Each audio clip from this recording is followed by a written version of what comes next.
بالله من الشيطان الرجيم بسم الله الرحمن الرحيم والصلاة والسلام على سيدنا Muhammad وعلى آله وصحبه أجمعين.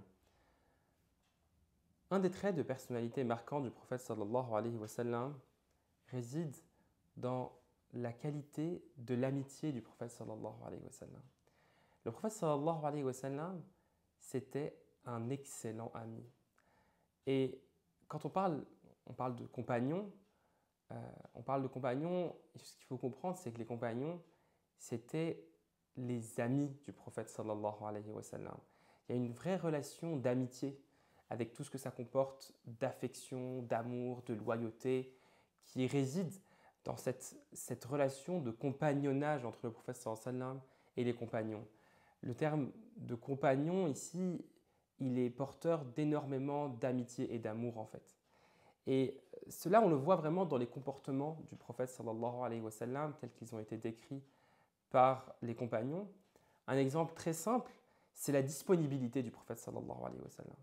Ça veut dire qu'il y a des hadiths qui rapportent que le prophète sallallahu alayhi wa sallam, quand il était assis avec un compagnon, eh bien, il n'était jamais le premier à se lever. Et de la même façon, quand il en croisait un, il était toujours le premier à lui tendre la main pour le saluer et toujours le dernier à lâcher la main de l'autre. C'est quelque chose de très simple, mais quand on pense à l'ensemble des occupations du prophète sallallahu alayhi wa sallam, le prophète sallallahu alayhi wa sallam qui était marié, qui avait des enfants, qui avait des responsabilités, qui devait gérer le budget de l'État de Médine, qui devait gérer la sécurité des habitants, qui devait gérer tout l'aspect religieux, tout l'aspect spirituel, les discussions interreligieuses avec les autres composantes religieuses de la ville de Médine et au-delà, eh bien c'est étrange de se dire qu'il était aussi disponible que ça pour les compagnons. Et pourtant il l'était. En fait, il faisait l'effort actif, l'effort permanent d'être disponible pour les compagnons à chaque instant, à tout moment. Et cette disponibilité, il y a quelque chose de supérieur, quelque chose de plus en fait qui s'y ajoute. Eh bien, c'est la proximité. C'est que le prophète sallallahu alayhi wa sallam, c'est quelqu'un qui était proche. Et ça, dans tous les sens du terme. Le prophète sallallahu alayhi wa sallam, c'est quelqu'un qui vivait proche des autres. Ça veut dire que là où il a vécu à Médine, c'est collé à la mosquée. En fait, c'était directement, c'est attenant à la mosquée, vraiment proche de l'ensemble, de la plupart des compagnons qui vivaient proche de la mosquée. Les compagnons qui venaient à la mosquée pouvaient très facilement le voir ou le rencontrer. Mais en fait, cette proximité, elle va plus loin et elle est même physique. Ça veut dire qu'il y a des compagnons qui rapportent par exemple qu'à différents moments, eh ben, ils étaient si proches par exemple du prophète sallallahu alayhi wa sallam que par exemple, vous savez, le prophète sallallahu alayhi wa sallam, il avait une sorte de tache de naissance, le sceau de la prophétie.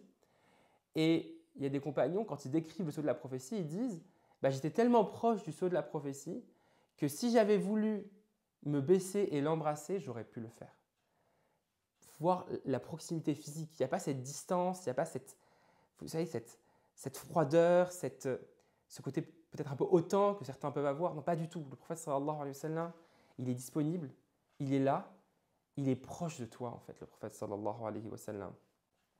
Et vraiment, c'est assez marquant les textes, les hadiths qui parlent du sceau de la prophétie. C'est assez marquant de les voir sur cet angle-là parce que eh bien, le prophète sallallahu alayhi wa sallam, eh bien, quand il voyait un compagnon qui voulait venir voir cette tâche de naissance, le sceau de la prophétie, eh bien, il le laissait faire, il lui disait même de se rapprocher, de mettre la main dans sa chemise, c'était une chemise un peu fermée. Quand il était en pèlerinage et qu'il avait comment on appelle ça déjà, vous savez, le vêtement qui est composé d'une seule pièce d'étoffe qui s'enlève facilement, eh ben, il le retirait en partie ou il le retirait pour que la personne puisse voir.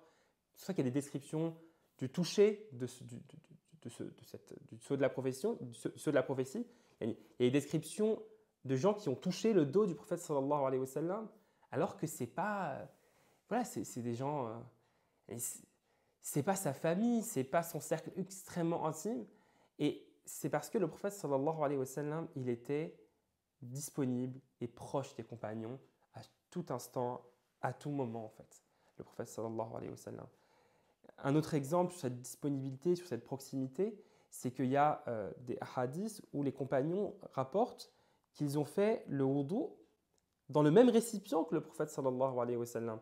Donc vous imaginez un récipient, je ne sais pas, quelque chose qui a une taille à peu près comme ça, et ils sont en train de faire le wudu en prenant de l'eau du même récipient. Il y a vraiment cette proximité, même physique en fait, qui est marquante. Et en fait, cette disponibilité, cette loyauté, cette douceur, et bien en fait, Allah Azza wa Jal, il en parle dans le Coran.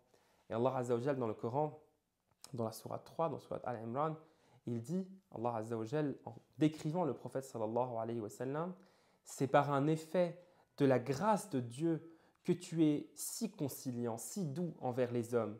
Car si tu te montrais brutal ou inhumain avec eux, ils se seraient tous détachés de toi. Sois donc bienveillant à leur égard.